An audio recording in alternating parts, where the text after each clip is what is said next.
Hey everyone, and welcome.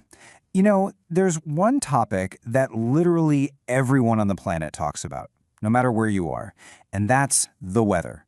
So today, we're going to give you all the words you need to describe everything from a gorgeous sunny day to a crazy thunderstorm.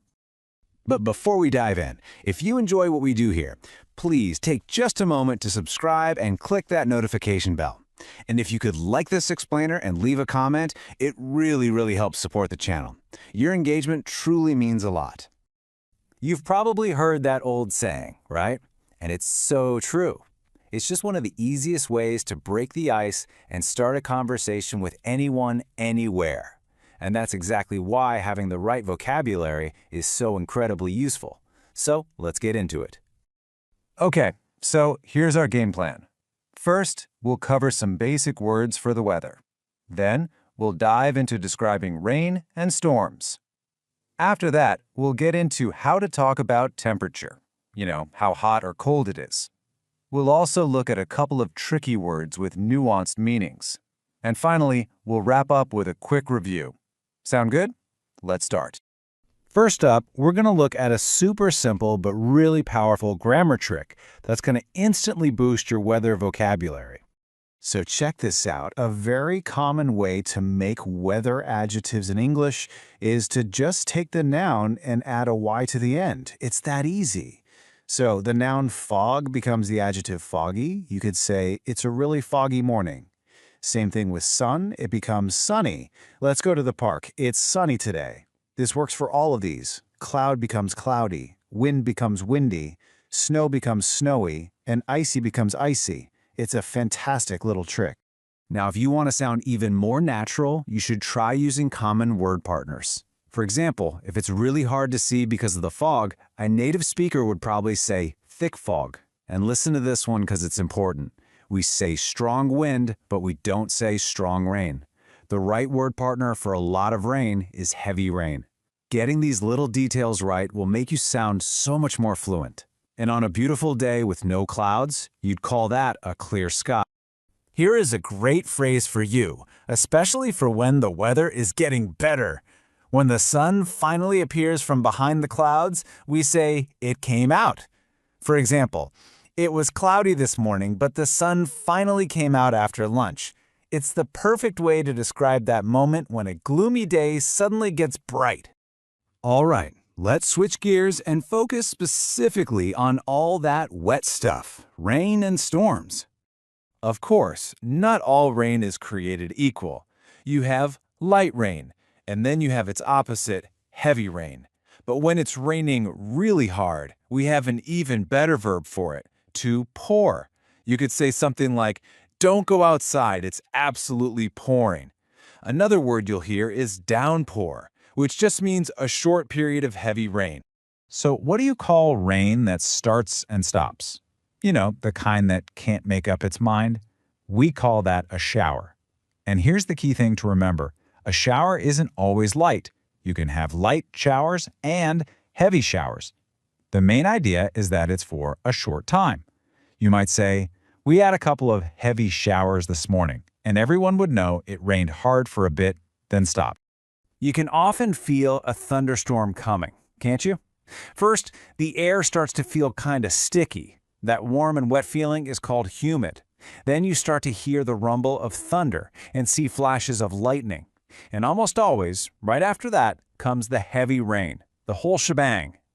Okay, we've talked about wet weather. Now let's get into how to describe the temperature. So we measure temperature in degrees. In most of the world, that means degrees Celsius, which you'll see written with this little symbol here. Of course, in places like the United States, they use Fahrenheit, so it's always good to know which one people are talking about. Let's walk through the scale of words we use for temperature. At the very top, for incredibly hot weather, we can say it's boiling. A bit less intense is just hot. When it's pleasant and comfortable, we say it's warm. As things get colder, we use cool and then cold. A great common alternative for cold is chilly. I use that one all the time. And at the absolute bottom, when it's extremely cold, we say it's freezing. So, how do we actually say temperatures below zero? Well, it's super simple. If you see a number like -10 degrees Celsius, you just say 10 degrees below zero. So for -5 degrees Celsius, it's 5 degrees below zero. Easy, right? Now, for something really interesting, some of these weather words can actually shift their meaning just a little bit depending on the situation. It really comes down to the feeling behind the word. Let's take the word cool. This can be a good thing or not so much. Imagine it's a boiling hot day. A cool breeze or a cool drink feels amazing, right? That's positive. But now imagine you were hoping for a hot summer, and instead it's been kind of gray and not very warm. You might complain, "Ugh, we've had such a cool summer." In that context, it's negative. It's all about expectation. And here's another fantastic word, mild. We use this one to describe weather that is warmer than you would expect for that time of year, and it's almost always a positive thing. For instance, if it's the middle of winter, but you don't even need a heavy coat, you could say, "It's been a really mild winter." It kind of implies a pleasant surprise. All right, you have learned a ton of new words and phrases. So how about a quick little review to see what you remember? Ready? First question. A lot of wind is called a... Think back to those word partners we talked about. That's right. It's a strong wind. Okay, next up. When you get heavy rain and strong winds at the same time, what do we call that? You got it. That's a storm. And for the final question, what's that special word we use for weather that's warmer than it should be for this season in a good way? The answer is mild. Great job. So, let's do a quick recap. You now know that handy little trick of adding Y to turn nouns into adjectives. You know how to use natural word partners like heavy rain and strong wind. You can describe the whole range of temperatures from boiling to freezing. And you get the subtle differences in words like cool and mild. You are totally ready to talk about the weather. Okay, now it is your turn to practice. Go ahead, look out your window right now. What's the weather like where you are? Is it foggy? Is it mild? Is it pouring with rain?